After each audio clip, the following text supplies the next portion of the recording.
I think Vera-Ellen would be doing one of her famous high kicks of happiness if she knew how much she was beloved in the film White Christmas.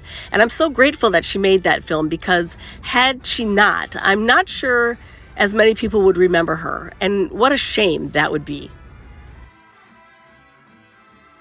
The film was directed by Michael Curtiz and co-starred her with Bing Crosby, Rosemary Clooney, and Danny Kaye. And interestingly, she made 2 films with Danny Kaye prior to this, but the original choice for that part was Fred Astaire, and then when he couldn't do it, it was Donald O'Connor, and then when he couldn't do it, it became Danny Kaye. It's hard to imagine anyone else in that role because Danny Kaye does it so perfectly. And they had a lot of chemistry together. The music for the film, which we all love so much, was written by the legendary Irving Berlin. I believe Robert Alton was the best choreographer for Vera-Ellen because he utilized all of her talents, her dance talents, such as tap, ballet, and gymnastics, and she absolutely adored him. Here he is in the lower left with the glasses, overseeing the Abraham number. The costumes were designed by Edith Head, and I was able to see a few of them at the Rosemary Clooney house recently. Here's a little sneak peek at the Mandy number costume that Vera-Ellen wore, but you'll have to look at my YouTube video about the White Christmas Museum to see the rest.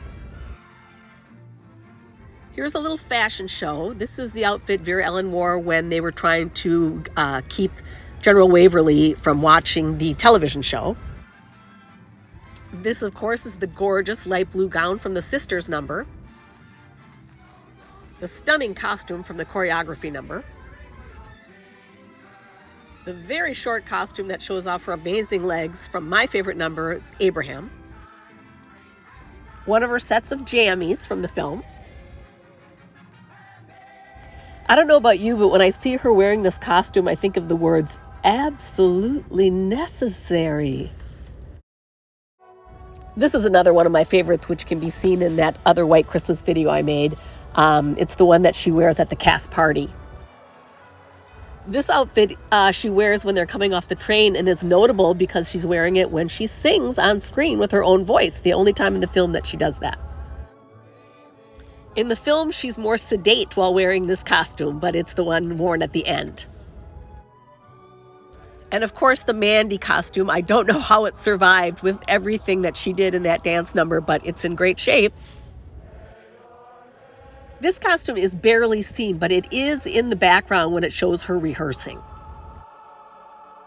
And then there's this dress from the Snow number, which I just love. I love the belt. And Vera-Ellen loved this dress. She kept it in her personal wardrobe and wore it to several public appearances.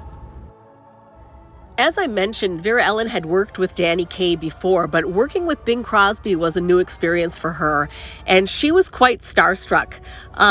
She must have grown up listening to him, and when I met her cousins who inherited her estate, they had a book that he had inscribed to her, and apparently it was very, very special to her. The great Rosemary Clooney had nothing but wonderful things to say about Vera-Ellen, and she said that Vera was very patient with her in the dance numbers, and that she felt kind of inadequate, but then she felt a little bit better when she realized that Vera couldn't do her own singing, so it was kind of even. And speaking of dancing, Danny Kaye was not a trained dancer, and he does an incredible job of dancing with Vera-Ellen. I mean, you have to remember that Fred Astaire and Donald O'Connor were originally slated for that role, and he is just a phenomenal dancer. And again, they had such chemistry together. I absolutely love the number, The Best Things Happen While You're Dancing, and I think it's a favorite of a lot of people who love the movie. And here's another great dual photo showing them filming the scene on the lower right. As I mentioned, the Abraham number is my favorite, and her partnership with John Brasha is pretty incredible. He would later work with her when she had her Las Vegas act. And of course, he pairs with her in the Mandy number as well. And speaking of the Mandy number, here's a great rehearsal number with Danny Kaye and Vera-Ellen. That's not Bing. He must have been out golfing. The Mandy number is just so spectacular, and it's also funny because if you watch it closely, you can see Danny Kaye and Bing Crosby laughing quite a bit throughout it, and Rosemary Clooney too during the singing parts. But it's just so memorable. You can watch it over and over and never get sick of it. Here's a great behind-the-scenes shot of them shooting the number. The choreography number is special, again, because she's partnered with John Brascia and Danny Kaye, but also because of the scene where they have a close-up of her leg as she's tapping a mile a minute. Unbelievable. You'll notice that Vera-Ellen has her legs up. She always had her legs up when she was resting on set.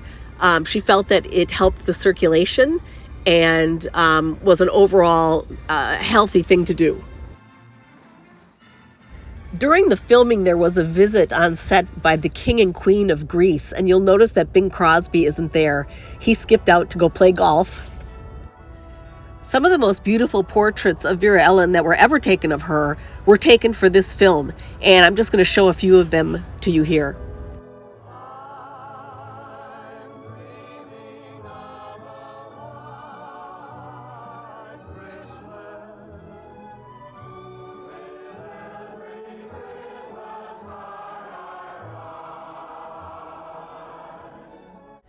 White Christmas was Vera-Ellen's second to last film. Her last film was in 1957, and it was not a box office success.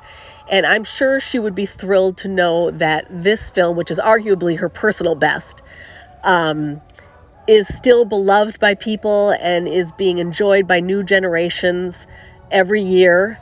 And what a great way for her to be remembered.